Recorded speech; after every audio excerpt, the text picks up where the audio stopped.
আল্লাহর নবী একদিন বলতেছিলেন সাহাবীরা রে আমার কাছে তিনটা জিনিস প্রিয়, এক নম্বরে নামাজ, দুই নম্বরে আমার বিবিগণ, তিন নম্বরে সুগন্ধি। এক নম্বরে নামাজ আমি নবীর কাছে প্রিয়, সালাত আমি নবীর কাছে প্রিয়, নামাজ আমি নবীর কাছে প্রিয়।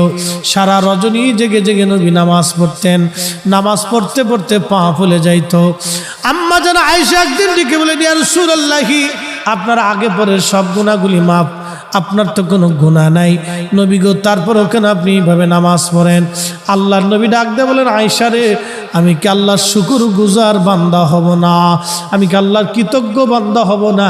আমি কি রব্বে কারিমের দরবারে কৃতজ্ঞতা প্রকাশ করব না রে আয়েশা? আল্লাহর হাবিবের কাছে প্রিয় ইবাদতের নাম হলো সালাত, নামাজ। নামাজ হলো খুব দামি ইবাদত, পছন্দের ইবাদতের নাম সালাত, নামাজ। কঠিন মেহশরের মাঠে আল্লাহর আরশে মুআল্লা ছাড়া কোনো ছায়া থাকবে না, ওই ব্যক্তিকে আল্লাহ ছায়া দিয়ে দিবে যে ব্যক্তি নামাজ পড়ে মসজিদ থেকে বের হয়ে আসার পরে তার হৃদয়টা মসজিদের মধ্যে ঝুলিয়ে রেখে আসে। যে ব্যক্তি মসজিদ থেকে নামাজ পড়ে বের হয়ে আসার পরে তার হৃদয়টা মসজিদের মধ্যে ঝুলিয়ে রেখে আসে, অর্থাৎ নামাজ পড়ে বের হয়ে আসার পরে আবার অন্তরটা নামাজের জন্য উদগ্রীব থাকে, কখন আবার নামাজে যাব। এই লোকটা আরশে মুআল্লার নিচে আমার আল্লাহ তার জন্য জায়গা বরাদ্দ করে দিবে। একবার জোরে বলা যাবে কি সুবহানাল্লাহ? আল্লাহর নবী বলেন, উম্মত কিয়ামতের আলামত ৭২টা। প্রথম নম্বর আলামত হলো আমাতুস সালাহ, আমার উম্মত নামাজ মেরে ফেলবে, উম্মত নামাজ ছেড়ে দিবে, নামাজ ভুলে যাবে, নামাজ পড়তে যাবে না, নামাজ ছেড়ে দিবে। উম্মত নামাজ ভুলে যাবে, নামাজ, সালাত সালাত সালাত। বুনিয়াল ইসলাম আলা খামসিন শাহাদাতি আল্লা ইলাহা ইল্লাল্লাহু ওয়াহদাহু লা শারীকা লাহু ওয়া আশহাদু আন্না মুহাম্মাদান আবদুহু ওয়া রাসূলুহু ওয়া ইকামিস সালাতি ওয়া ইতাইজ যাকাত ওয়াল হজ্জি ওয়া সাওমি রমাদান। নবীজি বললেন ইসলামের বেনা হলো 5টা, স্তম্ভ হলো 5টা। প্রথম নম্বরে কালেমা, তাওহীদের সাক্ষ্য এবং রিসালাতের সাক্ষ্য। 2 নম্বর হলো সালাত। তাওহীদ ও রিসালাতের সাক্ষ্যের পরে সবচেয়ে বড় ইবাদতের নাম হলো সালাত, নামাজ। নামাজ নামাজ, উম্মত নামাজ ছেড়ে দিবে, নামাজ ছেড়ে দিবে, সালাত। উম্মত নামাজ ছেড়ে দিবে, ও আমাতুস সালাহ, উম্মত নামাজ মেরে ফেলবে। সফল কাম হতে হলে আল্লাযীনা ইউমিনুনা বিল গায়ব ওয়া ইউকিমুনাস সালাহ। আপনি যদি সফল কাম হতে চান তাহলে আল্লাহ সর্বপ্রথম কোরআনে বলছেন গায়েবের উপর ঈমান আনবে, এরপরে ওয়া ইউকিমুনাস সালাহ, নামাজ প্রতিষ্ঠিত করবে। নামাজ, সালাত সালাত, নামাজ প্রতিষ্ঠিত করবে উম্মত, সালাত, নামাজ নামাজ নামাজ। কোন ব্যক্তি যদি সঠিক মতো নামাজ পড়ে, কিয়ামতের মাহশরের কঠিন দিনে আল্লাহ সর্বপ্রথম জিজ্ঞেস করবে, বান্দা নামাজের হিসাব দিয়ে যাও। যখন আল্লাহর বান্দা নামাজের হিসাব কষে দিবে, বাকি হিসাবগুলি আল্লাহ আর তাকাবেন না, আল্লাহ ক্ষমা করে দিবে। না হয় না, আরো জোরে বলেন সুবহানাল্লাহ। শুকরিয়ার মুসলমান, সালাতের হিসাব যখন বান্দা বুঝাই দিবে, আল্লাহ পাক আর কোনো হিসাব দেখবে না, সঙ্গে সঙ্গে রব্বে কারীম মাফ করে দিবে। হা হা, সালাত, নামাজ বড় দামি ইবাদত, নামাজ, নামাজ বড় দামি ইবাদত, নামাজ, সালাত। আল্লাহর নবী বলেন, উম্মত আমার কাছে সর্বপ্রথম প্রিয় হলো সালাত, এরপরে প্রিয় হলো আমার বিবিগণ, আমাদের স্ত্রীগণ, আমার স্ত্রীগণ। আল্লাহর নবীর 11 জন বিবি ছিল, আমাদের 11 জন আম্মাজান ছিল। মতান্তরে 14 জন আম্মাজান ছিল, আমাদের 11 জন মা জননী ছিল। আল্লাহ কোরআনে বললেন, আন-নাবিয়্যু আউলা বিল মুমিনিনা মিন আনফুসিহিম, আমার নবী মুমিনদের জানের চাইতে অধিক প্রিয়। একবার জোরে বলবেন কি সুবহানাল্লাহ? মুমিনের জানের চাইতে নবী প্রিয়, এটা আমরার কথা না আল্লাহর কথা? আল্লাহর কালামে বুঝি পরিবর্তন, সংযোজন, বিয়োজন এগুলি সিস্টেম আছে না? কি বলে? নাই তো। আন-নাবিয়্যু আউলা বিল মুমিনিনা মিন আনফুসিহিম, মুমিনের জীবনের চাইতে বেশি প্রিয় হলো নবী। সুবহানাল্লাহ হবে। মুমিনের জীবনের চাইতে বেশি প্রিয় হলো নবী, নবী নবী নবী। ওয়াজওয়াজুহুম মাহাতুহুম, আর আমার নবীর বিবিগণ হলো মুমিনের মা। জোরে বলবেন কি মারহাবা। মুমিনের মা, নবীর বিবিগণ আমাদের মা, আমাদের মা, আমাদের মা, আমাদের মা, মা মা।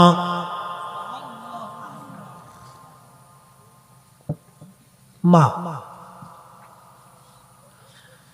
সর্বপ্রথম মায়ের নাম খাদিজাতুল কুবরা তাহেরা তয়্যিবা।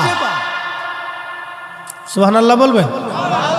তাহেরা তয়্যিবা, পবিত্রা, পবিত্রা ছিলেন, পবিত্রা, তাহেরা তয়্যিবা। আমার দেশের খাদিজার মতো না। আমরা দেশের খাদিজার উন্নাত হয় সামনে, ফিসে খাদিজা হয় সামনে। খাদিজা নাম দিছে খাদিজা বেগম। শয়তান কোথাকার, বেপর্দা, বেহায়া, অর্ধউলঙ্গ হয়ে রাস্তায় আড়ে। বেডি না বেটা, জন্ডিস না লেডিস, ইজলে না বেডি বোঝা যায় না। হ্যাঁ কথা কর না, বোঝা যায় না। নাম দিছে খাদিজা।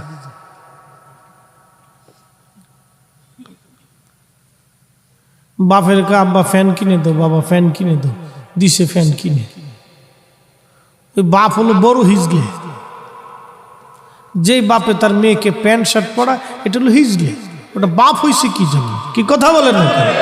ওটা বাপ হয়েছে কেন? ওটা তো হিজলে। ওকে বাপ হইতে বলছে কেন? খুব মনোযোগ দিয়ে প্রিয় নবীজির পছন্দের বিবিগণ হলো পছন্দের। আল্লাহর নবী বলতেন, উম্মত আমার কাছে পছন্দ হলো আমার বিবিগণ। এর অর্থ মানে এটা না যে নবীজি নারীদের প্রতি আসক্ত ছিল, বিষয়টি এরকম না। কিন্তু নাস্তিকেরা বলে নবী বহু নারীতে আসক্ত ছিল বিদায় বহু বিবাহ করেছেন। আসলে ওদের জন্মের ভিতরে বাবা ভেজাল আছে।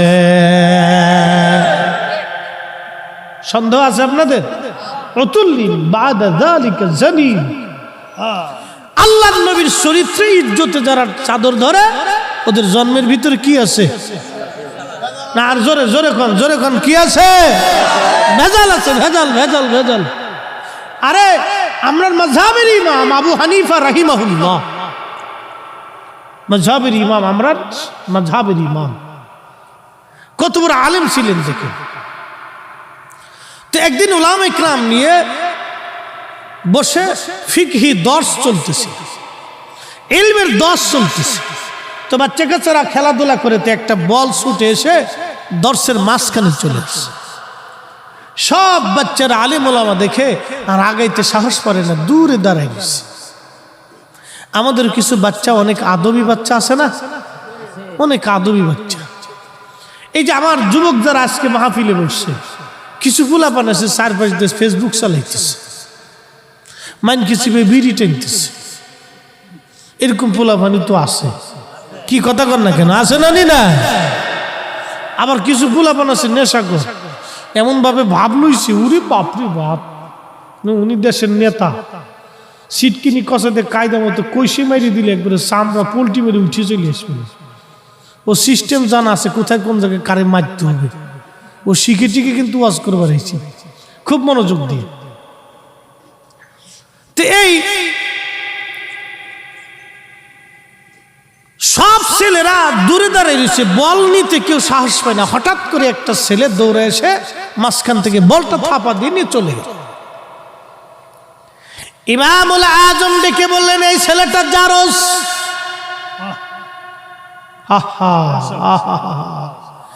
এই ছেলেটা জারস।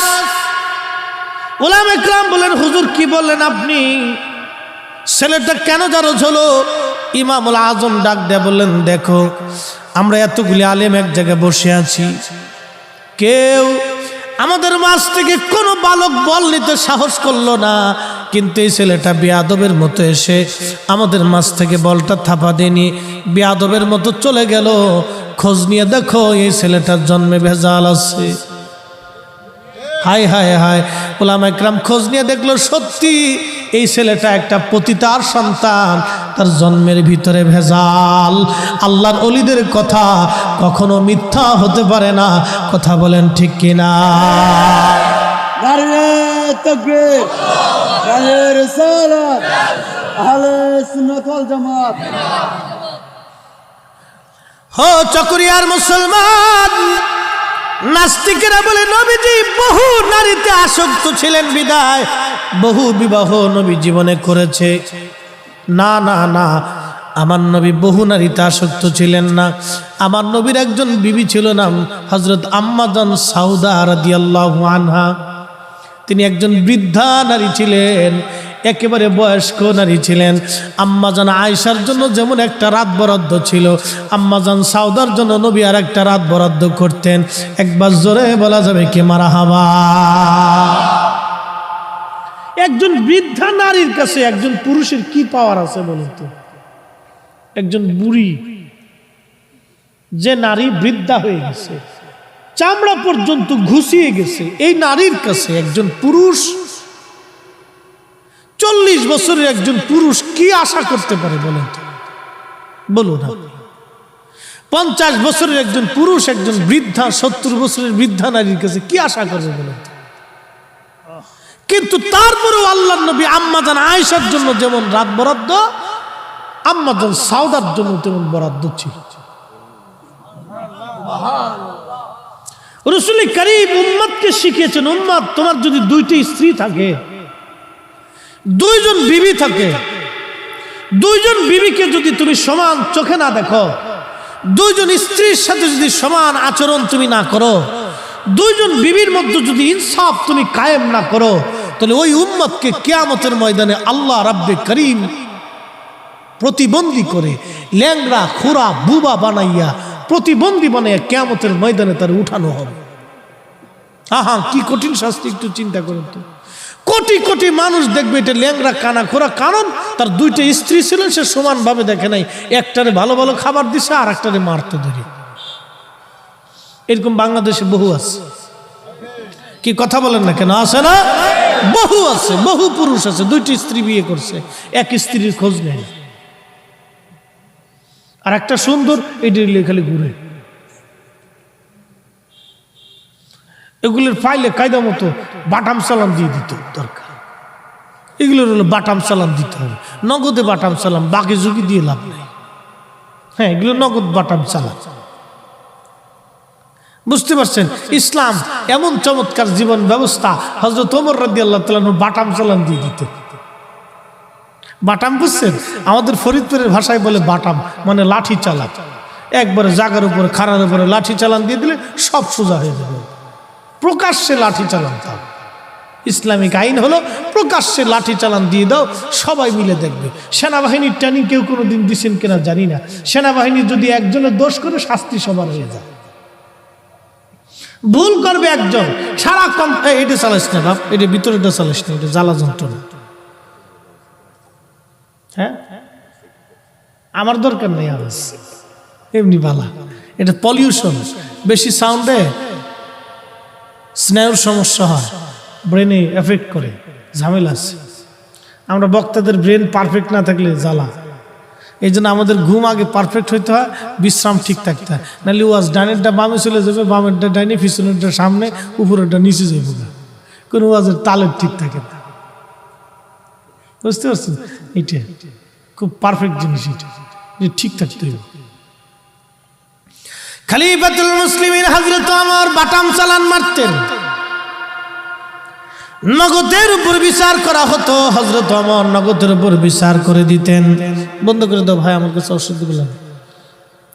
প্রিয় মুসলমানেরা খুব মনোযোগ দিয়েন, হযরত ওমরের কথা বলছিলাম, বাটাম চালান।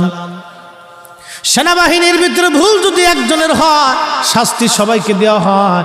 একটা কোম্পানির একজন লোকে যদি ভুল করে শাস্তি সবাইকে দেওয়া হয়, এজন্য শাস্তি দেওয়া হয় কারণ সেনাবাহিনীর ট্রেনিং তো খুব বড় মারাত্মক। যুদ্ধের ভিতরে একজনের যদি ভুল হয়ে যায় তাহলে পুরা ব্রিগেডটা মার খেয়ে যেতে পারে। এই জন্য সবাইকে সমান তলে শাস্তি দিয়ে দেওয়া হয় যাতে কেউ ভুল না করে। ইসলামের শাস্তির বিধান এরকম হবে,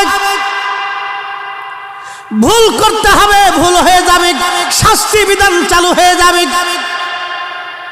কোনো কাহিনী টাহিনী নাই। শাসন ব্যবস্থা যদি হযরত ওমরের মতো হতো, আমার দেশের চুরি ডাকাতি রাহাজানি খুন খারাপি এই সব কিছু বন্ধ হইয়া আমার দেশের মানুষ তারের মতো সোজা হয়ে যাইতো। কথা বলেন ঠিক কিনা? একবারে তারের মতো সোজা হয়ে যেত। ফরমালিন, আবার ফলের ভিতরে ফরমালিন টাস করে আঙ্গুল কেটে দিত। সক্রিয়ার বাজারে কেউ যদি মনে করেন যে ফলের ভিতরে ফরমালিন দিয়ে দিবে, বিরিয়ানির ভিতরে বিষ মেরে দিবে। যে কি কয় আপনার নতুন নতুন বিরিয়ানি আছে না, আজকে এই পত্রিকায় দেখলাম ওই ঢাকার এক হাজি বিরিয়ানি না কি বিরিয়ানি কয়, হ্যাঁ, দোকানের ভিতরে পচা গোস্ত দিয়ে দিছে, বাস বাটাম চালান দিয়ে দিচ্ছে, 1 বছরের কারাদণ্ড। হ্যাঁ, এরকম ধরে বসান দিয়ে দিত। হাজি বিরিয়ানির ভিতরে মেরে দিচ্ছে। এরকম বহু বিরিয়ানি আছে খাবারের ভিতর বিষ মেরে দিতেছে। আবার জানেন কি জানেন, গরু গোস্তের বদলে কুত্তার গোস্ত দিয়েছে। আমার ঢাকাতে 8 মাস পর্যন্ত এক দোকান বন্ধ ছিল। 8 মাস। আরে মানুষ নাকি? আরে কুত্তার চাইতে মানুষ নিকৃষ্ট হয়ে গেছে। কথা বলেন ঠিক না বেটি? আরে মানুষ তো কুকুরের চাইতে নিকৃষ্ট হয়ে গেছে। আরে কুত্তার ভিতরে 3 সাপ আছে। মানুষ মানুষকে বিষ খাওয়ায়, মানুষ মানুষকে কুত্তার গোস্ত খাওয়ায়, মানুষ মানুষকে মরা মুরগি খাওয়ায় দেয়। বড় বড় হোটেলগুলিতে ওই ঢাকা শহরে মরা মুরগি নিতে নিতে অনেক মুরগি মরে যায়, এগুলি কম দামে পাওয়া যায়, এগুলি নিয়ে সালান মেরে বাস মুরগি মেরে দিতেছে, খা। এই আমার দেশের ধনীরা এগুলো পোড়ায় পোড়ায় খাইতেছে। আই কি মজা, খা খা, গিরিল বাজতেছে, হ্যাঁ, খা, পুরাই পুরাই খাওয়াচ্ছে, খা, কদ্দুর বরস, খা, জম্মের খাওয়া, খা। ওটা আমরা কচু শাক খাইলে ভালো আছি রে ভাই, কি কথা কর না কা? যদি কচু শাক খাইতাও ভালো আছি, ওই মরাটা পাইছি না বাগে। আমি জীবনে হোটেলে না মুরগি সুরগি দিস না, এগুলো আমরা খাইতাম না। বুঝলেন, আমার একটা ডিম ভেজে দিই তাও ভালো। বেহুদে হুদে টে আমি পাবলিকের টেকা নষ্ট করে নাকি জোরাজোরি করে কি হুজুর খায়? না না না, দরকার নেই, তোমার টাকা নষ্ট করার দরকার নেই। তোমার টাকা তোমার পকেটে থাকে, আমি বালা জিনিস খাই দিই বালা। হ্যাঁ ভাইরা আমার, খুব মনোযোগ দিয়ে, এই অবস্থা আমাদের সমাজে আজ চলতেছে। রন্দে রন্দে ভেজাল, রন্দে রন্দে সমস্যা, রন্দে রন্দে প্রবলেম। আহা, সেই দিন কোথায় চলে গেল? হযরত ওমরের জীবনের একটা কথা আপনাদেরকে শোনাই, না কষ্ট হবে আপনাদের? আহা, হযরত ওমরের জমানাতে একদিন হযরত ওমর বসে আছেন, কত বড় পার্লামেন্ট। হযরত ওমরের পার্লামেন্টের নাম মসজিদে নববী। বারান্দা ছিল মাটির ধুলার তক্তের উপরে বসে থাকতেন। ধুলার তক্ত। হযরত ওমরকে খোঁজার জন্য রোমান থেকে একজন দূত আসছে। একদিন হযরত ওমর গাছের ছায়ার নিচে হাতের ডানার উপরে মাথা রেখে ঘুমাইতেছিলেন। রোম থেকে দূত আসছে খোঁজার জন্য। সে ভাবছে মুসলিমদের খেলাফতে বিরাট বড়, মনে হয় বড় বড় বিল্ডিং হবে, আলিশান প্রাসাদ হবে। রোমের দূত এসে খুঁজে, তোমাদের বাদশার খলিফার প্রাসাদ কোন দিকে? মুসলমানরা হাসে আর কয়, না, আমাদের বাদশার কোনো প্রাসাদ নাই। একবার জোরে জোরে বলা যাবে কি মারহাবা? এই জন্য আল্লাহর নবী বলতেন, ফালাইকুম বিসুন্নতি, তোমরা আমার আদর্শ মানবে, আমার পরে আরেকটা আদর্শ দুনিয়ার মধ্যে তোমরা মেনে চলবে। ওয়া সুন্নাতিল খুলাফায়ে রাশিদিনাল মাহদিন, আমার খোলাফায়ে রাশিদিনের আদর্শ তোমরা মেনে চলবে। একবার জোরে বলা যাবে কি মারহাবা? তেলের গাড়ি তেলে চলে, হাওয়ার গাড়ি হাওয়ায় চলে, বিনা তেলে চালাই গাড়ি, নবী সুলাইমান আমরা সেই মুসলমান, আমরা সেই মুসলমান। এ বাপ, ইউরোপে যাবেন তো, আমেরিকায় যাবেন তো, যায় দেখবেন ওদের অধিকাংশ জন্মের ঠিক নেই। ঠিক তো বললেন, কিন্তু আমি বুঝাইতেছি আপনার, বিয়ে হওয়ার আগে বাচ্চা জন্ম হয়, নাম দিছে গার্লফ্রেন্ড আর বয়ফ্রেন্ড, আমি নাম দিছি কুত্তা ফ্রেন্ড। কি তোরা হাসস কে? তোরা যে হাইসে দিলি, আমি তো কক্সবাজার থেকে আজকে ঘুরে আইছি, তো ঘুরে আসার পরে ওখানে যায় দিচ্ছে বহুত কুত্তা ফ্রেন্ড আছে।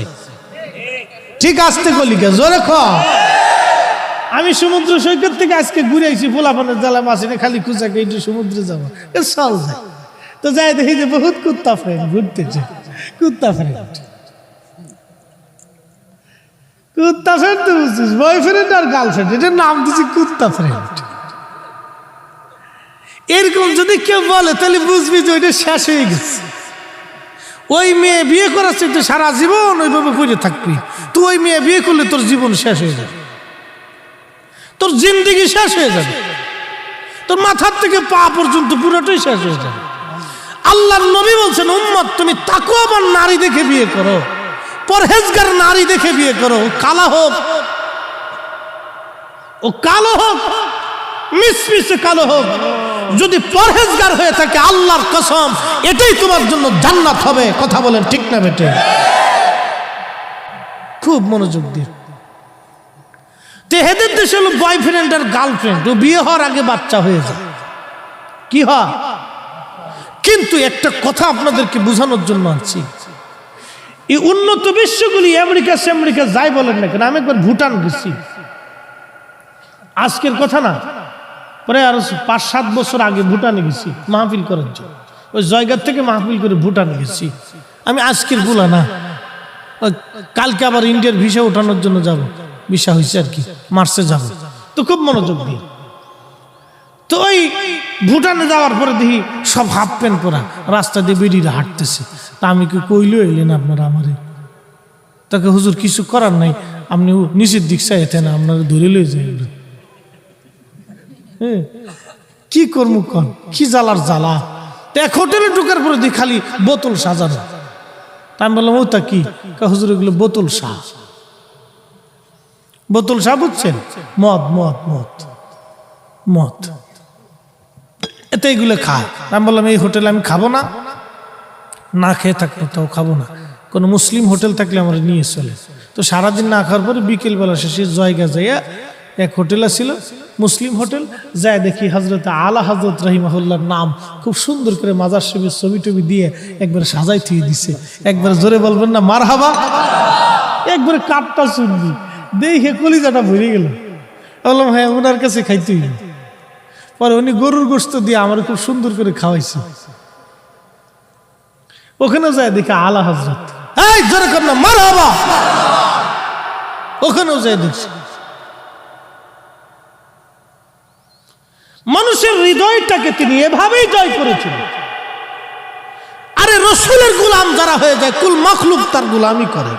কি কথা বলেন ঠিক কিনা? কুল মখলুক তার হয়ে যায়। প্রিয় মুহতারাম উপস্থিতি, খুব মনোযোগ। এই ইউরোপের মানুষগুলি বিয়ে হওয়ার আগেই বাচ্চা হয়ে যায়। এখন আমার প্রশ্ন, এই ছেলেরা বড় হয়ে গেল, তাদেরকে কি লেখাপড়া দেওয়া হয় যে আমার বাংলাদেশে মুসলমানের ঘরে জন্ম নিয়া বিরিয়ানির ভিতরে পচা গোশত দেয়, মুসলমানের ঘরে জন্ম নিয়া আমার দেশে বিরিয়ানির ভিতরে সেই মেডিসিন মেরে দেয়, যা খাইলে বিরিয়ানি স্বাদ হবে কিন্তু ক্যান্সারের রোগ হবে, কিডনি পচে যাবে, লিভার নষ্ট হয়ে যাবে, ব্লাড ক্যান্সার হবে, এমন তারপরে ফরমালিন ফলের মধ্যে মেরে দেয়। আমার দেশের মুসলমানের ঘরে জন্ম নিয়ে মালে কম দেয়, কিন্তু ইউরোপে জন্ম হয়ে গেল আগে, বিয়ে হওয়ার আগে জন্ম হয়ে গেল, বাপের কোনো ঠিকানা নাই, পিতৃ পরিচয় নাই, কিন্তু মালের মধ্যে ভেজাল দেয় না, খাবারে বিষ দেয় না, মালে কম দেয় না, মানুষ ঠকায় না। ওদেরকে কি শিখানো হলো আর আমরা কি শিখলাম? এবার বলেন তো, বলেন এবার। আপনি জানতো সারা ইউরোপে ঘুরেন তো, সারা ইউরোপ ঘুরে না, একটা ঠকবাজ লোক পাবেন না। যত সিটার খালি বাঙালির ভিতরে যান, সারা ইউরোপ ঘুরেন, ওদের ভিতরে একটা সিটারও পাবেন। যা বলবে পারফেক্ট, গুলি মিস হবে, কথা মিস হবে, অথচ মায়ের বাপের কোনো জন্মের ঠিক নেই। জান, এই যে যায় দেখেন এবার হলো কি আমাদের দেশে, হলো কি আমরা শিক্ষা ব্যবস্থা ছোট কাল থেকে আমরা মানুষ বানাইতে পারি না। আর একটা ছোট্ট বাচ্চার বই দিয়ে দিছে 10টা, ওই বই বাচ্চা না নিতে পারে বাচ্চার মায় কান্দে করে যায়। কি কথা কর না কেন? কেবল নার্সারিতে পড়ে ওই বই 10টা বই দিছে, ও কান্দে করে নিতে না পারিয়ে ও মায় কান্দে করে নিয়ে যায়। কি শিখাইলো 10টা? ওই সময় 10টা বই পড়ার বয়স, ওকে ওই সময় শিখাইতে হবে নীতি, আদর্শ, কিভাবে মানুষের সাথে কথা বলতে হয়, কিভাবে চরিত্র গঠন করতে হয়, মিথ্যা বলা যাবে না, খেলাধুলা, সুন্দর পরিবেশ, সালাম কালাম, আদব লেহাজ, এগুলো শিখিতে হবে বাচ্চারা। ওর 10টা বই দিয়ে দিচ্ছে মাথার ভিতরে। কোন ভূতে চাপাইছে এগুলোর মাথার ভিতরে আল্লাহ জানে। ছোটকালে আমরা তো খালি বাংলা, ইংরেজি, অঙ্ক 3টে শিখছি আর আরবি কোরআন শিখছি। 10টা বই দিয়ে দিচ্ছে, এই বাচ্চা টানতে না পেরে বাচ্চার মায় কান্দি করে যায়। কত বাচ্চা তো শেষ পর্যন্ত ব্রেনের সমস্যাই হয়ে যায়। 10টা বই একটা বাচ্চা কি পড়বে বলেন তো? বাচ্চার ব্রেনের ভিতরে এতটুকু একটা ব্রেন, ও এখন খেলাধুলার বয়স, ওর 10টা বই, 5টা 7টা 8টা বই দিয়ে রাখছে। পাগলের যত কারখানা। প্রিয় মুসলমানেরা, আপনি জাপানে খুঁজে দেখেন, ছোট্ট একটা বাচ্চা জাপানে মিথ্যা কথা বলে না। যান খুঁজে দেখেন, ওরা বৌদ্ধ, কেউ আছে নাস্তিক, কোনো ধর্মই মানে না, আবার কেউ আছে অধিকাংশ বৌদ্ধ। যা দেখেন একটা বাচ্চা মিথ্যা বলবে না, বাচ্চা মানুষ ঠকাবে না, চুরি করবে না। কিন্তু আমার মুসলমানের ঘরে বাচ্চা জন্ম হয়ে গেল, কালেমা কোরআন আজান কালাম দেওয়ার পরেও বাচ্চা চুরি করে, কারণটা কি? ছোট্ট কাল থেকে আমরা শিখাইতে ব্যর্থ হয়েছি। আরে রাসূলুল্লাহর আদর্শ আমাদের ভিতরে নাই। আজকে নবীর আদর্শ নিয়ে গেল খ্রিস্টানেরা, নবীর আদর্শ নিয়ে গেল ইউরোপিয়ানরা, নবীর আদর্শ নিয়ে গেল চাইনিজরা। বলে হুজুর কেমন বলতেছেন আপনি? হ্যাঁ, আল্লাহর নবী বলেন উম্মত, ঘরের মধ্যে একটা লাঠি রাখবা, তোমার সন্তানকে নামাজের জন্য পিটাবা। 10 বছর বয়স হয়ে গেলে যদি নামাজ না পড়ে তাহলে লাঠি দিয়ে পিটাবা। আর আদবের জন্য তোমার সন্তানকে লাঠি পিটা করবা, যদি আদবওয়ালা না হয় লাঠি পিটা করবা। পড়ার জন্য ছেলেরে বকি, নামাজের জন্য কোনোদিন বকি নাই। আরে কাজের জন্য ছেলেরে বকি, কিন্তু আদব শেখানোর জন্য কোনোদিন লাঠি পিটা করি নাই। দোষ তো সন্তানের দিয়ে লাভ নাই, দোষ হলো আমাদের। কথা বলেন ঠিক কিনা? আমাদের দোষ। ছোট্ট কাল থেকে এগুলোর মানুষ বানাইতে পারি, আমাদের দোষ। আপনি জানতো জাপানে একটা ছোট্ট ছেলে মিথ্যা বলবে, মানুষ ঠকায় না ওরা। কোটি কোটি মানুষ, ওদের পার্সেন্টেজ হিসাব করে দেখবেন 100% 99% মানুষ ঠকায় না। কিন্তু আমরা বাংলাদেশে, ভারতে, পাকিস্তানে কোটি কোটি কোটি কোটি মুসলমান, খালি মুসলমানের ঘুম থেকে উঠে চিন্তা করে বাস দিই। কি কথা কর না কেন? এই অবস্থা আমাদের দেশে। অথচ হাজার হাজার ওয়াজ হইতেছে, হাজার হাজার ওয়াজ, ওয়াজেরও শেষ নেই। প্রত্যেক জুমাতে হুজুররা ওয়াজ করতেছে, তারপরও মানুষের বুঝ আসে। কেন জানেন? ছোট্ট কাল থেকে মায়ের কোল থেকে বাচ্চা শিখে আসে, বিসমিল্লাহ শিক্ষা দিতে পারি। এই জন্য আল্লাহর নবী উম্মতকে শিখাইলেন, উম্মত, ওই ছেলেটা আরশে মুআল্লার নিচে তার জায়গা বরাদ্দ হয়ে যাবে যে ছেলেটা ছোট্টকাল থেকে নামাজে কালামে ইবাদতে বড় হয়ে ওঠে। একবার জোরে বলা যাবে কি মারহাবা? কষ্ট হইতেছে? হযরত ওমরের জীবনের একটা ঘটনা শোনাবো। এই যে শোনাইতেছি, জায়গা মতো আসতেছি, সে জমানা আর এ জমানার ভিতরে কত তফাৎ, সেই সময়ের মানুষ আর এই সময়ের মানুষের মধ্যে কত তফাৎ। আজকে মুসলমানদের আদর্শ খ্রিস্টানরা নিয়ে চলে গেছে। মনে কিছু নিয়ে না, ওরা শুধু ইমানটা নেয় নাই, ওরা শুধু ইমানটা নেয় নাই, বাকি সব নিয়ে গেছে। ওরা ইমান নেয় নাই, বাকি সব নিয়ে চলে গেছে। ওরা ইমান নেয় নাই, বাকি সব নিয়ে গেছে। খুব মনোযোগ দিয়ে হযরত ওমর রাদিয়াল্লাহু আনহু বসে আছেন। হযরত ওমর বসা, এমন সময় ধুলার তক্তে, কি একটা তক্ত, কত বড় বাদশা, সারা পৃথিবীর অর্ধেক জাহানের খলিফা হযরত ওমর, যার নাম শোনার পরে রোম বাদশারা পর্যন্ত থরথর করে কাঁপতেন যে না, পৃথিবীর সবার সাথে যুদ্ধ করা যাবে, হযরত ওমরের সাথে যুদ্ধ করা যাবে না। পার্সিয়ান সাম্রাজ্য, রোম সাম্রাজ্যের বড় বড় রাজারা থরথর করে কাঁপতেন যে না, হযরত ওমরের সাথে যুদ্ধ করা যাবে না। ও মুসলমান, গভীর মনোযোগ। তার একটা বাদশাহী পার্লামেন্ট ছিল, এই পার্লামেন্টের নাম মসজিদে নববী। তিনি যেখানে বসতেন মসজিদে নববীর বারান্দা, আর যে আসনে বসতেন সে আসনের নাম হলো মাটির আসন। ধুলার তক্তে চড়ে সারা পৃথিবী শাসন করেছে, ধুলার তক্তে চড়ে সারা পৃথিবী শাসন করেছে। একবার জোরে বলা যাবে কি সুবহানাল্লাহ। হযরত ওমর রাদিয়াল্লাহু আনহু বসে আছেন, লোকের একটা ছেলেকে ধরে নিয়ে আসছে, একটা ছেলে, একটা যুবক ছেলেকে ধরে নিয়ে আসছে। ও যুবক বন্ধুরা, কথাগুলি ভালো করে শুনে যাবেন। লোকের একটা যুবক ছেলেকে ধরে নিয়ে আসছে। যুবক ছেলেকে ধরে নিয়ে আসার পরে হযরত ওমর জিজ্ঞেস করলেন, লোকেরা তোমরা এই যুবক ছেলেটাকে কেন ধরে আনছো? লোকেরা বলল, হুজুর সে আমাদের বৃদ্ধ বাবাকে হত্যা করেছে, এই জন্য আমরা তো ওমরের দরবারে নিয়ে আসছি, আল্লাহর ফয়সালা অনুযায়ী আমরা বিচার চাই, সে আমাদের বাবাকে হত্যা করেছে, আপনার আদালতে নিয়ে আসছি।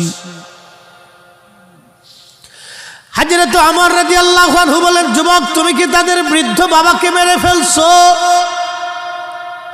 ওই ছেলেটি বলল, হ্যাঁ খলিফাতুল মুসলিমিন, আমি তাদের বৃদ্ধ বাবাকে মেরে ফেলছি। কেন মারছো? বলে, হুজুর আমার একটা উট ছিল, উটের একটা বাচ্চা ছিল, এই বাচ্চাটা খুবই সুন্দর, আমি আমার উটের বাচ্চাটাকে খুব আদর করতাম। এই উটের বাচ্চাটা খেলাধুলা করতে করতে এই বৃদ্ধের খেজুর বাগানে যাওয়ার কারণে বৃদ্ধ একটা পাথর মেরে আমার উটের বাচ্চার চোখ বের করে দিয়েছে। আমি সহ্য করতে না পেরে আমি একটা পাথর হাতে নিয়ে বৃদ্ধের মাথা বরাবর মেরেছিলাম।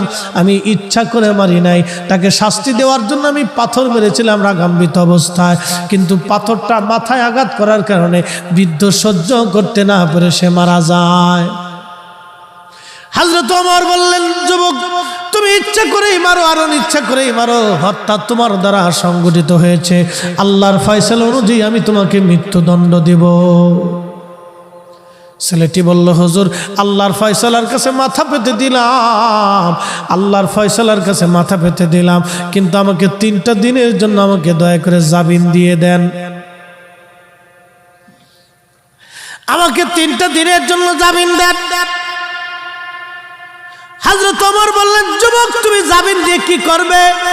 বলে, হুজুর আমার বাবা ইন্তেকাল করার আগে আমার ছোট ভাইয়ের জন্য কিছু সোনা দানা টাকা পয়সা আমার কাছে আমানত দিয়ে যায়, আমিরুল মুমিনিন আমি ওই সোনা দানা টাকা পয়সাগুলি সুন্দর করে মাটির মধ্যে পুঁতে সিন্ধুকে ভরে রেখে দিয়েছি, আমি ছাড়া পৃথিবীর আর কেউ জানে না। হুজুর আমি যদি আপনি আমাকে হত্যা করে ফেলেন, আমাকে যদি আল্লাহর শাস্তি অনুযায়ী মৃত্যুদণ্ড দেন, আমার ছোট ভাইয়ের আমানত নষ্ট হয়ে যাবে, আমার যাইতে একদিন লাগবে, আসতে একদিন লাগবে, মাঝখানে একটা দিন আমি আমার ছোট ভাইয়ের সব আমানত বুঝাই দিয়ে চলে আসব। হুজুর আমার আব্বাজান ইন্তেকালের সময় আমার কাছে আমার ছোট ভাইয়ের আমানত আমার আব্বাজান দিয়ে গিয়েছিলেন, আমার জন্য আব্বা বরাদ্দ করেছিলেন, ভাইয়ের জন্য করেছিলেন, আপনি যদি আমাকে মৃত্যুদণ্ড দেন তাহলে আমার ভাইয়ের আমানত নষ্ট হয়ে যাবে, আমাকে আমানত বুঝাই দেওয়ার জন্য আমাকে একটু জামিন দিয়ে দেন। একবার জোরে বলা যাবে কি মারহাবা। হে মুসলমান কোথায় হারাই গেল আজ? হাই হাই কি মুসলমান ছিল সেই দিনের যুবক, বলতেছে হুজুর আপনি আমাকে জামিন দেন, আমার ভাইয়ের আমানত বুঝাই দিয়েছে। হযরত ওমর রাদিয়াল্লাহু আনহু ডেকে বললেন, ছেলে তোমাকে তো জামিন দেব, কিন্তু জিম্মাদারি কে নিবে বলো? তুমি দেখো মদিনাতে তোমার জিম্মাদারি কেউ নাই কিনা। জিম্মাদারি তো বড় কঠিন, ওমরের আদালতে জিম্মাদারি বুঝছেন, যদি এই ছেলে ফেরত না আসে তাহলে জিম্মাদারির উপর শাস্তি বর্তাবে। কে জিম্মাদারি নিবে? ছেলে যদি ফিরে না আসে, হযরত আবু যর গিফারি বললেন, হুজুর আমি তার জিম্মাদারি নিয়ে নিলাম। আমার বলেন, আবু যর বুঝে সুঝে দিও? বলে, হুজুর না, অসুবিধা নেই, আপনি দিয়ে দেন, ছেড়ে দেন। বলে, আবু যর বুঝে নাও? বলে, হুজুর বুঝেই নিচ্ছি, আপনি তাকে ছেড়ে দেন। আবু যর গিফারি খুব আশিক রাসূল এবং দুনিয়া বিরাগী সাহাবী ছিলেন। নবীজি বলছিলেন, আবু যর তুমি একাই থাকবে, একাই মারা যাবে, কিন্তু তোমার জানাজাতে বহু মানুষের উপস্থিতি হবে। না আসতে হয়ে গেল না? আরো জোরে। আমরা রাসূলের ইলম নিয়ে প্রশ্ন করি, কত হতভাগা উম্মত আমরা। হাই হাই হাই, হ্যাঁ উম্মত কত বড় হতভাগা হলে রাসূলের ইলম নিয়ে প্রশ্ন তুলে। শাইখুল হাদিস মাদ্রাসায় পড়া কত বড় হতভাগা হলে শাইখুল হাদিস হয়ে রাসূলের ইলম নিয়ে প্রশ্ন তুলে। ছি, উম্মত লজ্জা করা উচিত। হ্যাঁ বেটা, লজ্জা করা উচিত। ও আলেম হয়েছে কি করে? রাসূল কারীমের ইলম নিয়ে প্রশ্ন তুলে উম্মত হয়েছে। উম্মত বলে আমরা উম্মত বললেই উম্মত হওয়া যায়। আরে সেই দিনের আবু যরকে চিনে যান, আবু যর গিফারি দুনিয়া বিরাগী সাহাবী ছিলেন। দুনিয়া বিরাগী সাহাবী, দুনিয়া বিরাগী সাহাবী, দুনিয়া বিরাগী। ইন্তেকালের সময় শুধু একটা জুব্বা ছিল পরনে, গায়ে একটা জুব্বা ছিল, আর একটা পরনে তওবান ছিল, কিচ্ছু ছিল না। স্ত্রী বসে বসে কাঁদতেছে আর বলে, হুজুর আপনি এখন মারা যাবেন। ও আমার স্বামী, কে আপনার জানাজা পড়বে? কে আপনাকে কাফন দিবে? সারাটা জীবনে নির্জনে মরুদ্যানে আমি আর আপনি দুইজনে মরুভূমির ভিতরে কাটাই দিলাম। আজকে আপনার ইন্তেকালের সময় হয়ে গেল, আপনার জানাজার কাপড় আজকে নাই, কোথায় কাপড় পাবো? কে কবর খুঁজবে? হযরত আবু যর গিফারি চোখের পানি ছেড়ে দিয়ে বলে, বিবি হে, তোমাকে চিন্তা করতে হবে না, আমি আমার মাসুক আমার রাসূলের পবিত্র জবান থেকে শুনেছি আমি একাই মারা যাব। আমার জানাজাতে বহু মানুষ আসবে, আমি নির্জনে মারা যাব। এই মরুভূমির ভিতরে তুমি আর আমি নির্জনেই মারা যাচ্ছি। শোনো হে বিবি, আমার জানাজাতে বহু মানুষ আসবে, তুমি টিলার উপরে তার আগে দেখায় দেখো কোনো কাফেলা আসে কিনা। যদি দেখো কোনো কাফেলা আসে তাহলে বুঝবে আবু যরের সময় ঘনিয়ে গেছে। না হইছে না? আরো জোরে বলে। সাহাবীদের ইয়াকিন রাসূলের উপরে এরকম ছিল। শাইখুল হাদিস প্রশ্ন তুলে নবীর ইলম নিয়ে শাইখুল হাদিস হইছে। নাম দিছে উম্মতে মুহাম্মাদি। কলিজার ভিতরে আল্লাহর প্রতিও একটু ভয় নাই যে কি হবে মেহেশরে? আল্লাহর আদালতে তো দাঁড়াইতে হবে। কি কঠিন ভয়াবহ পরিণতি সেই দিন হবে বলেন। পৃথিবীর কত শাইখুল হাদিস, কত মুনাজির আজম, কত মুফতি, কত প্রিন্সিপাল, কত ইমাম আল্লাহর আদালতের সামনে মাথা নত করে সেজদায় পড়ে থরথর করে কাঁপতে হবে। সেই দিন আল্লাহর নবীর সিল মোহর ছাড়া কোন উম্মতের জান্নাত নসিব হবে না।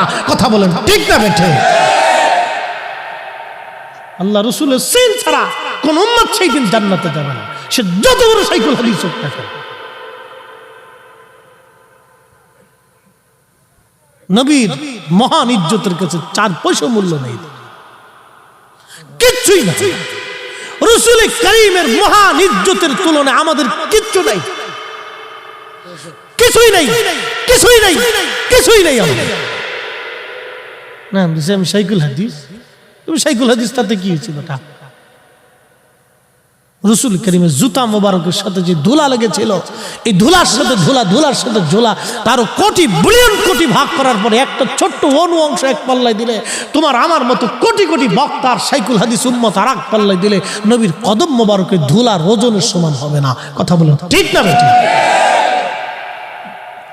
উম্মতের একই নেভাবে হতে হবে আবু যর গিফারিদের মতো। হযরত আবু যর গিফারি রাদিয়াল্লাহু আনহুর বিবি টিলার উপরে তাকায় দেখলেন একটা বণিক দল আসে। নেমে এসে বললেন, স্বামী আমার একটা বণিক দল আসতেছে। আবু যর বললেন, বিবি রে সময় আমার শেষ, রাসূল বলেছে আমার জানাজায় বহু মানুষ আসবে। সুবহানাল্লাহ, কি হবে? রাসূল বলেছে আমার জানাজায় বহু মানুষ আসবে, অতএব আজকে এখনই আমার সময় বিদায়ের পালা এসে গেছে। বিবি ক্ষমা করে দিও। সারাটা জীবন তুমি আমার সঙ্গে নিঃস্ব নিঃসম্বলে একাকী নির্জনে কাটাইছো, খেয়ে না খেয়ে দুইজনে আমি কাটিয়েছি। আহা, রাসূলের দুনিয়া বিরাগী সাহাবী ছিলেন হযরত আবু যর রাদিয়াল্লাহু আনহু। দুনিয়া বিরাগী একজন সাহাবী ছিলেন। ইন্তেকালের সময় তার কাফনের কাপড় দেওয়ার মতো কিচ্ছু ছিল না। সাহাবীদের জীবনের দিকে তাকাইলে, আমাদের দিকে তাকাইলে সাতা মুসলমানই মনে হয়। সাহাবায়ে কেরামের জীবনের দিকে তাকে, আমাদের জীবনের দিকে তাকাইলে মুসলমানই মনে হয় না। নিজেকে মনেই হয় না যে মুসলমানের কাতারে আছি। সারাটা জীবন নির্জনে কাটিয়ে দিলেন রাসূল কারীমের সাহাবী। কতটা কলিজার ভিতরে ইয়াকিন রাসূলের প্রতি, নবী বলেছে তাই হবে। রাসূল কারীমের প্রতি সাহাবীর ইয়াকিন কি ছিল? রাসূল বলেছে সেটাই হবে। আমরা সেই নবীর ইলম নিয়ে প্রশ্ন তুলি, নাম দিছি বিরাট বড় মুনাজারে আযাম। এটা মুনাজারে আযাম। হাবিবে কিবরিয়া হুজুর করিম সাল্লাল্লাহু আলাইহি ওয়াসাল্লাম বলেছেন, ওই বণিক দলের যিনি প্রধান ছিলেন তিনি হযরত আব্দুল্লাহ ইবনে মাসউদ রাদিয়াল্লাহু আনহু, দুনিয়ার সবচেয়ে বড় মুফতি। ওই বণিক দল নিয়ে তিনি ওই রাস্তা দিয়ে যাচ্ছিলেন, দেখলেন হযরত আবু যর গিফারি মৃত্যু সজ্জায়। আসলেন, আবু যর মারা গেল।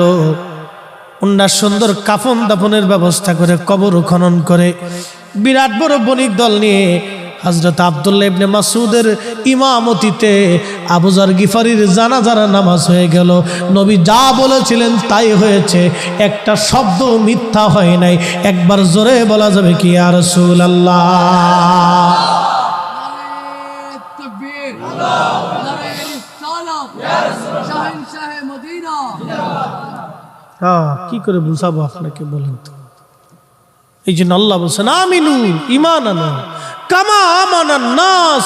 আমার নবীর সাহাবীরা যেইভাবে ঈমান আনছে তোমরা সেভাবে আনো। সেভাবে ঈমান আনো। আমার রাসূলের সাহাবীরা যেইভাবে ঈমান আনছে তোমরা সেভাবে ঈমান আনো। ক্বালু, সেদিন মূর্খরা, মুনাফিকেরা, কুফাররা বলেছিল নুমিনু কামা আমানাস সুফাহা, আমরা কে নির্বোধদের মতো ঈমান আনবো। সেই দিন হযরত বেলালকে নির্বোধ বলেছিল, ওয়াসাল কারনিকে নির্বোধ বলেছিল, সুমাইয়াকে নির্বোধ বলেছিল, খাব্বাবকে নির্বোধ বলেছিল, গরিব গরিব মুহাজির আনসার সাহাবীদেরকে তারা নির্বোধ বলেছিল। আল্লাহ তার কঠোর জবাব দিয়ে বলেছিলেন তার রাব্বি করিমের ভাষায়, আলা সাবধান, ইন্নাহুম হুমুস সুফাহা, তোরা যারা আমার নবী সাহাবীদেরকে নির্বোধ বলতেছিস, তোরা নির্বোধ, তোরা নির্বোধ। আজকেও যারা রাসূল কারীমের সাহাবায়ে কেরামকে গালি দেয় ওরাও নির্বোধ, ওরাও নির্বোধ। কথা বলেন ঠিক না বেটি? প্রিয় মুসলমান, খুব সাবধান। হ্যাঁ ভাইরা আমার, হযরত ওমর বললেন আবু যর বুঝবেন? বলে হ্যাঁ বুঝেছি। চলে গেল যুবক, 3 দিন পরে ফিরে আসবে। আসরের নামাজের পরে হযরত ওমর বসে আছেন, বাদীরা বসা।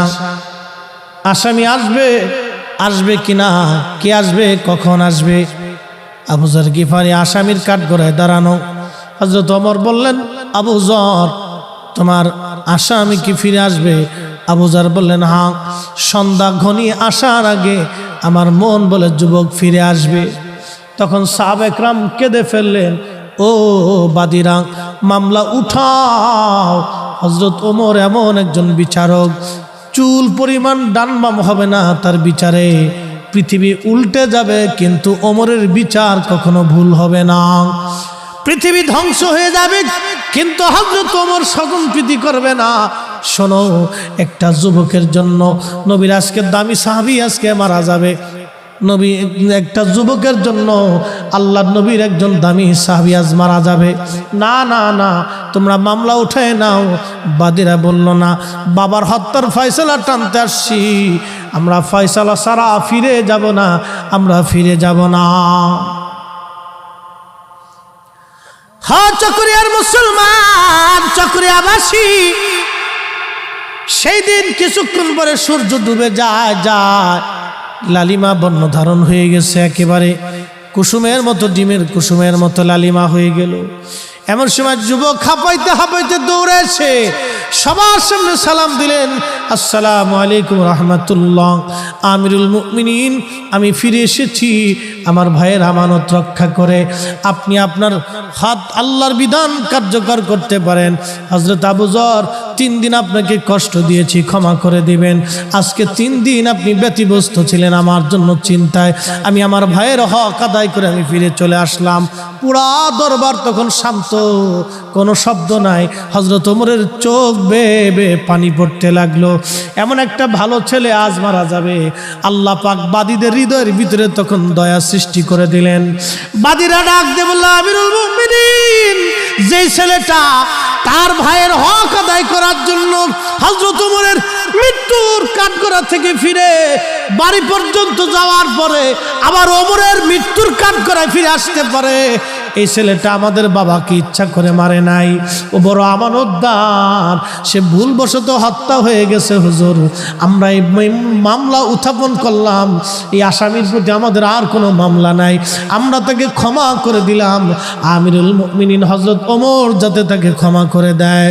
হযরত ওমর হেসে দিয়ে বললেন, যাও, বাদীরা যখন ক্ষমা করে দিয়েছে ওমরের কাঠগড়া থেকে, আমি তাকে নিষ্কৃতি খালাস করে দিলাম। একবার জোরে বলা যাবে কি মারহাবা, সালাতুন ইয়া রাসূলুল্লাহ,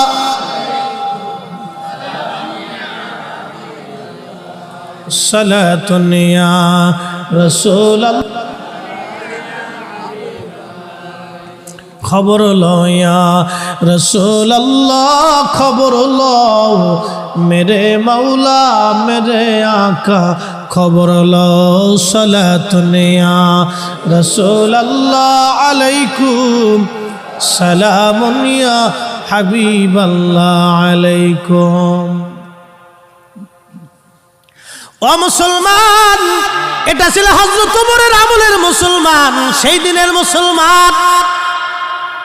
এই দিনের মুসলমান কেমন তার পিতা, কেমন তার সন্তান, যে ছোট ভাইয়ের আমানত সেদিন সে মারে নাই, ছোট ভাইয়ের হক সেই দিন মারে নাই।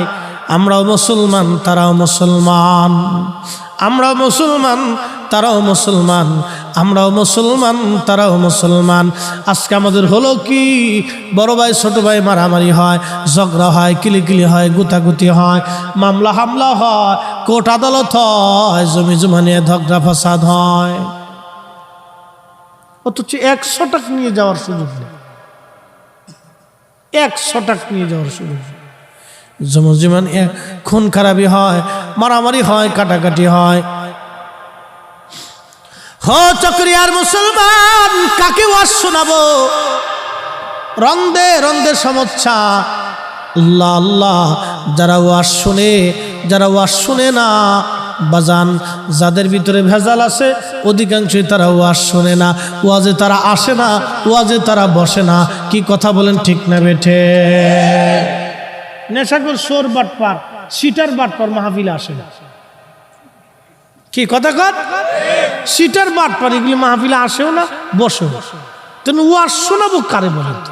এরকম 2-4টা সিটার বাটপার যদি এসে বসতো, তাহলে এখানে বুঝাইছো যে আমরা একটু পথে আনতে পারতাম, ঠিক কিনা? সিটার বাটপার এগুলি আসে না। ওরা চিন্তা করে আমরা তো এমনি সিটে, ভালো জায়গা আমরা যাওয়ার দরকার নেই, এই জন্য আসে না। মনে কিছু নিয়েন না, কথা যাহা বলি সুস্পষ্ট বলার চেষ্টা করি, বাকি ঝুঁকি করে লাভ নেই। চকরিয়ার মুসলমান মাইকের আওয়াজ বহু দূরে যায়, এই এলাকার ভিতরে হাজার হাজার মুসলমান, সবাই কিন্তু আজকে আসলো না। সবাই যদি আসতো তাহলে অবশ্যই আজকে এখান থেকে কিছু নিয়ে তারা বাড়ি পর্যন্ত যেতে পারত। বাজান হো, সেদিনের মুসলমান কি দামি মুসলমান ছিল। হযরত ওমরের কথা বললাম, একটা ছোট্ট ঘটনা থেকে আপনাদেরকে বুঝাইলাম সেদিনের মুসলমান কত দামি মুসলমান ছিল। ও ভাইরা আমার, আল্লাহর নবী বলেন, উম্মত আমার কাছে 3টা জিনিস প্রিয়।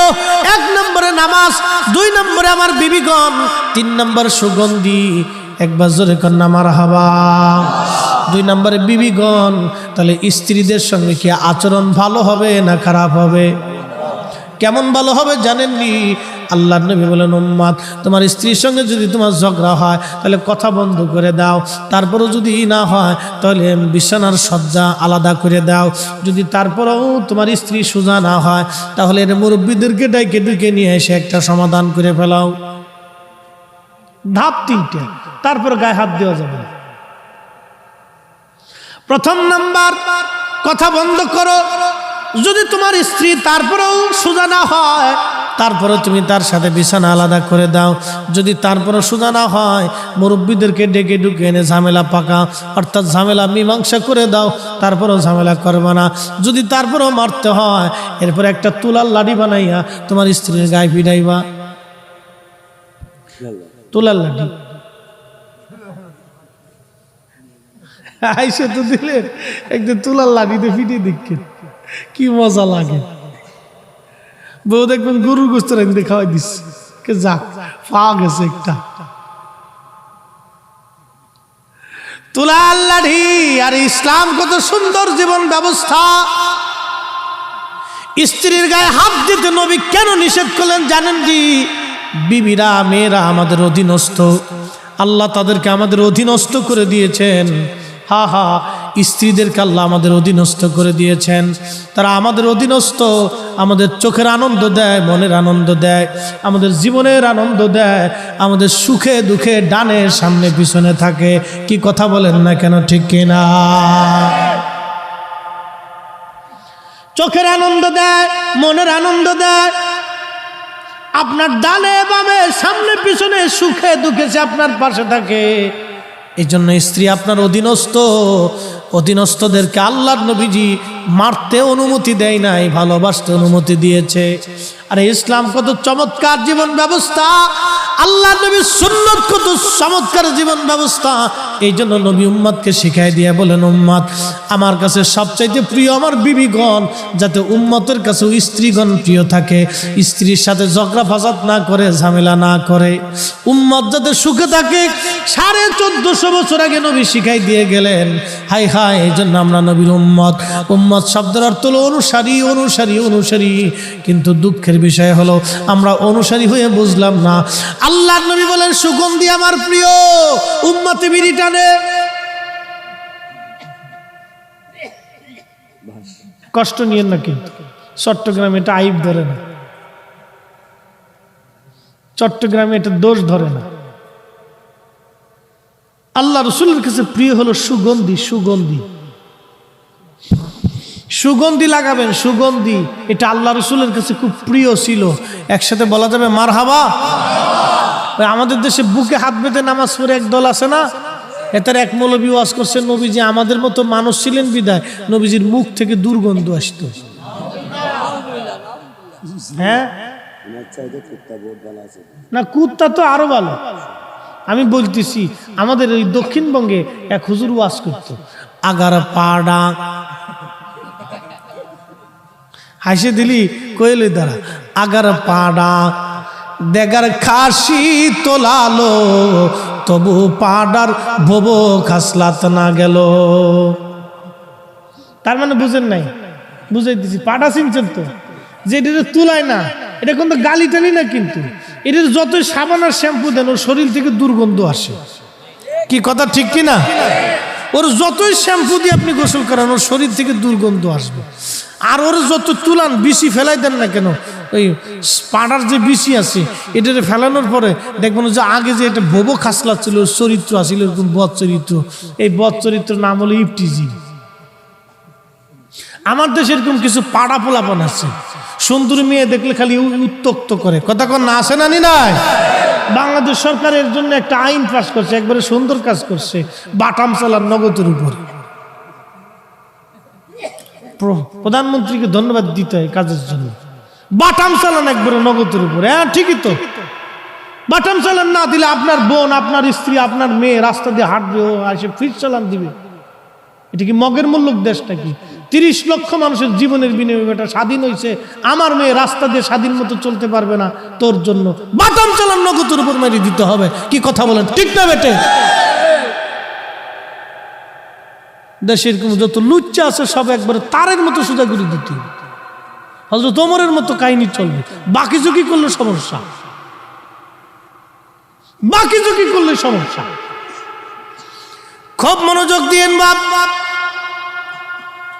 এই যে পাড়া, ওর যে বদ চরিত্র ছিল, এই তুলানোর পরে ওর বদ চরিত্র যায় না। তো ভাইজান, বদ আকীদা এমন একটা জিনিস, যত আপনি বুঝান এটা সহজে যায় না। কি কথা কন না কেন? ওরা বলতেছে আল্লাহর নবীর পবিত্র জবান থেকে দুর্গন্ধ আসতো, অথচ চিন্তা করেন আল্লাহর নবীজির প্রস্রাব মোবারকের ভিতর থেকে মিশকের ঘ্রাণ আসতো না। হয়েছে না? আরো জোরে।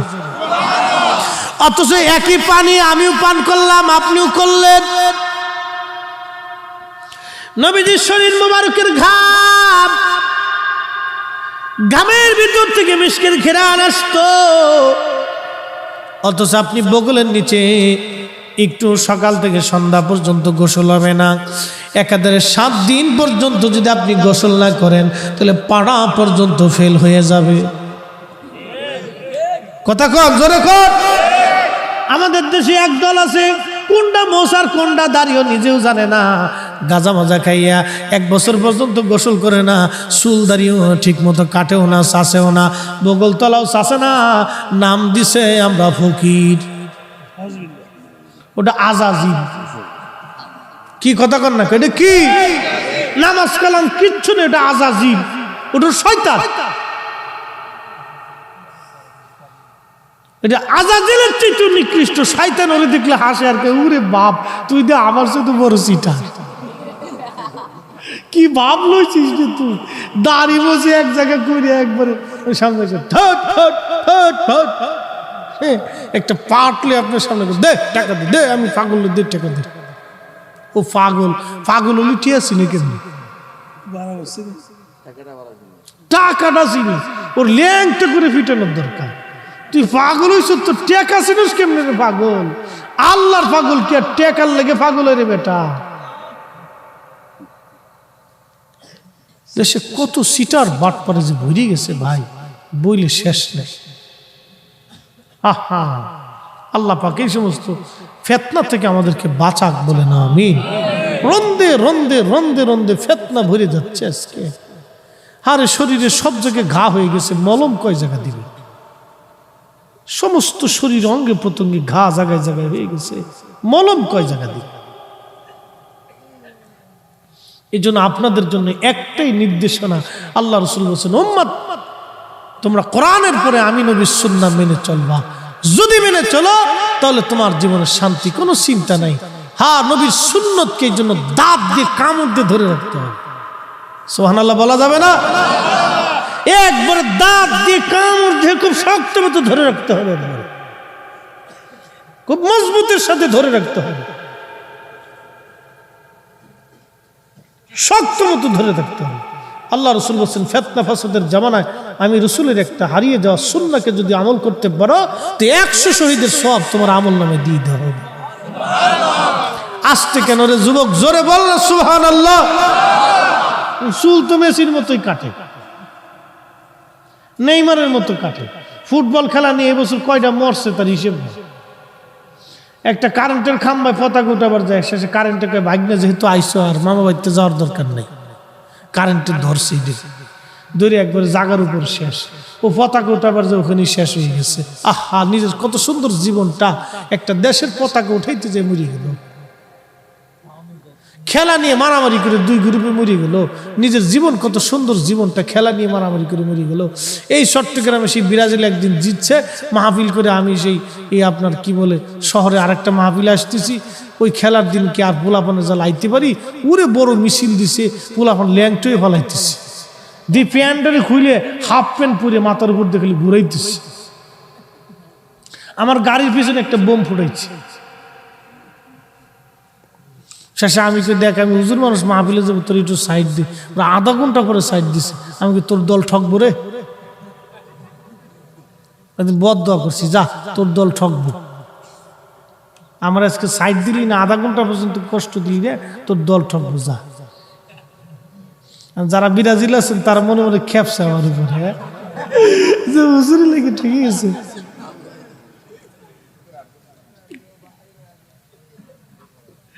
আমি কোন দলে না, যেটা জিতবো এটার দলে শুধু যাইছে। এই সমস্ত আমি দল চল নিয়ে এগুলো নিয়ে মাথায় টেনশন বাড়ানোর কোনো দরকার আছে? কতটি গমের ওষুধ খেয়ে শীতেও ঘুমাইছি ঠগার পরে। ঠক আল্লাহ রাসূল বলে আল মারু আমার হাব্বা, তুমি যারে ভালোবাসো তার সাথে তোমার হাসর নাসর হবে। এই জন্য আমরা আল্লাহর ওলিদেরকে ভালোবাসি। কথা বলেন ঠিক না বেঠে? ওলিদেরকে ভালোবাসি, ওলিদের সাথে আমাদের হাসর নাসর হবে, ওলিদের সাথে আমাদের হাসর নাসর হবে। ও বাবা মুসলমান, খুব মনোযোগ দিয়ে যান। আল্লাহ নবী বলেন 3 নাম্বার আমার কাছে প্রিয় হলো সুগন্ধি। সুগন্ধি আমার কাছে প্রিয়, সুগন্ধি আমার কাছে প্রিয়, সুগন্ধি। এই জন্য আপনারা সুগন্ধি ব্যবহার করবেন। আতর আল্লাহ নবীর কাছে এটা খুব প্রিয়। শুধু সুগন্ধি হলেই হবে না, আপনাকে সবসময় পবিত্র থাকা লাগবে, অজু হালতে থাকা লাগবে, অজু পবিত্রতা অর্জন করা লাগবে আপনার। হযরত আবু বকর বলেন ইয়া রাসূলুল্লাহ, আমার কাছে 3টা জিনিস প্রিয়। নবীজি বললেন কি বলো? আবু বকর বলেন ইয়া রাসূলুল্লাহ, আপনার পবিত্র নূরানি চেহারা মোবারকের দিকে তাকায় থাকা আমার কাছে প্রিয়। একবার জোরে বলা যাবে কি মারহাবা? আমি জানি প্রেমে পাগল সে তো মদিনা, প্রেমানলে পুরে মরি, প্রেমানলে পুরে মরি, ওহে রব্বানা। আমি জানি প্রেমে পাগল সে তো মদিনা। সালাতুন ইয়া রাসূলুল্লাহ আলাইকুম সালামুন ইয়া, সালাতুন ইয়া রাসূলুল্লাহ আলাইকুম সালামুন ইয়া হাবিবাল্লাহ আলাই।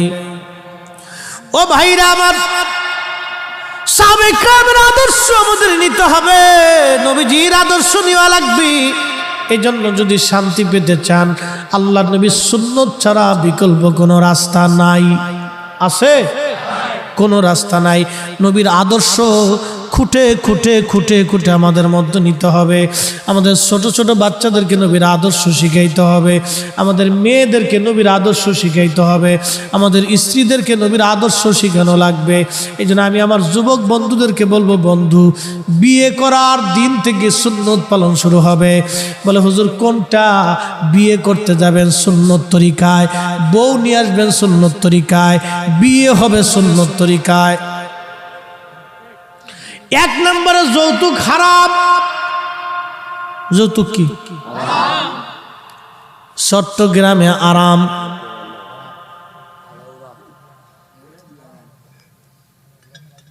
চট্টগ্রামে হালাল। জোরে কান, চট্টগ্রামে হালাল না হারাম? কুত্তার গোশত, শুয়োরের গোশত, ওই সুদের টাকার গরুর গোশত, ঘুষের টাকার গরুর গোশত, যৌতুকের টাকার গরুর গোশত, এই তো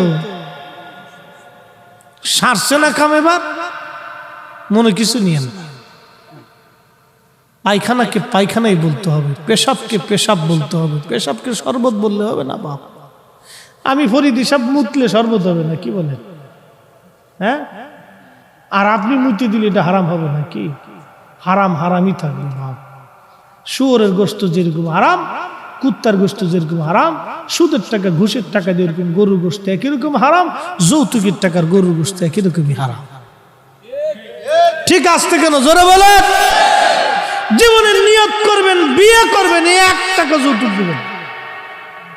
এই খয়রাতি ব্যবসা যেন না হয়। এটা হলো ফকিরনির ব্যবসা, সবচেয়ে নিকৃষ্ট ব্যবসা এটা। পুরুষ পুরুষের মতো থাকতে হবে, পুরুষ বেড়া বেড়ার মতো থাকতে হবে। কি কথা বলেন? ঠিক না বেটে? বেড়া বেড়ার মতো থাকতে হবে। বিয়ে করবেন, শ্বশুর বাড়ির সম্পত্তির দিকে লোভ থাকবে কেন? এই ছোটল কি ব্যবসা কি জন্য থাকবে? এগুলোর জন্য না থাকে।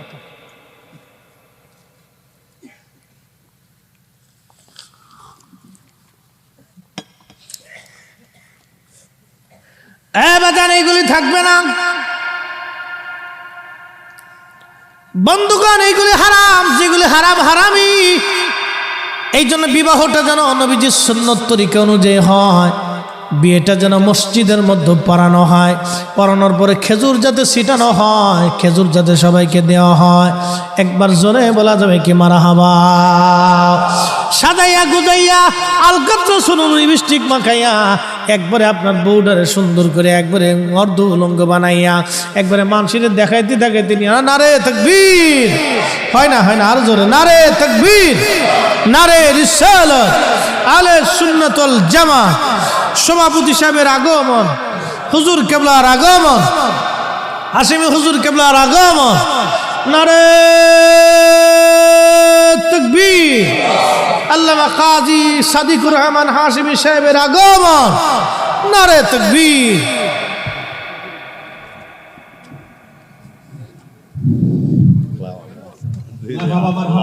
আপনি কেমন আছেন? আমাদের মাঝে উপস্থিত হয়েছেন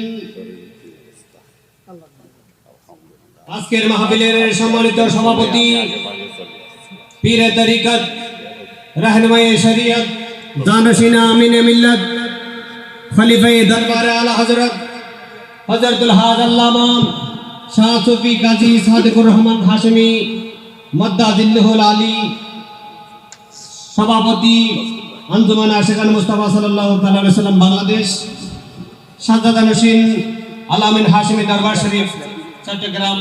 আমি হুজুর কেবলাকে আজকের মাহফিলের সভাপতির আসন অলঙ্কৃত করার জন্য মাহফিল কমিটির পক্ষ থেকে বিনীতভাবে অনুরোধ করছি।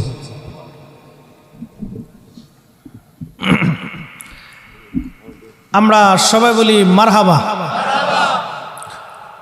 আজকের মোহতারাম সভাপতি হুজুর কেবলা উনি এসে গেছেন। আমি দীর্ঘায়িত করে আপনাদেরকে আর কষ্ট দেব না। এত সময় আপনাদেরকে প্রিয় রসুল করিমের সুন্নাহের দিকে আপনাদেরকে ডেকেছি।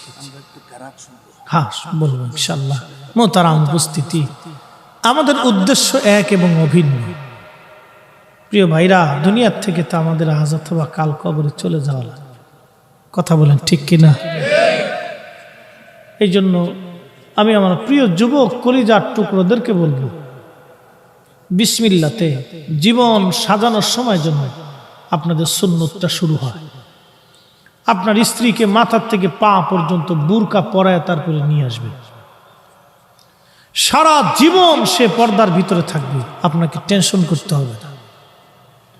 সে নিজে পর্দা বলি হবে, নিজের সন্তানদেরকে পর্দা বলি বানাবে, নিজের সন্তানকে আদবওয়ালা বানাবে। কি কথা বলেন ঠিক না বেঠিক? যদি করতে পারেন তো কোনোদিন আপনাকে বৃদ্ধাশ্রমে যেতে হবে না। আল্লাহু আকবার ওয়ালিল্লাহিল হামদু বিসমিল্লাহির রাহমানির রাহিম।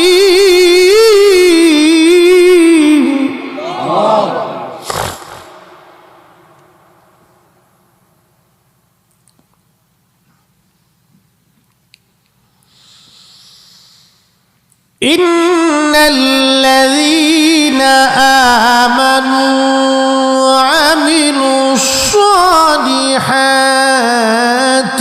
উলাইকা হুম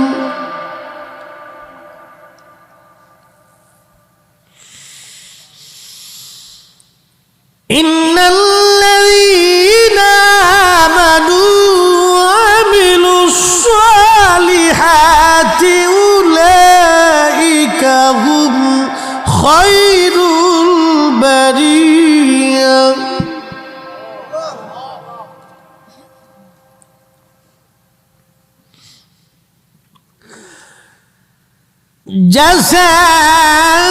জাযাউহুম ইনদা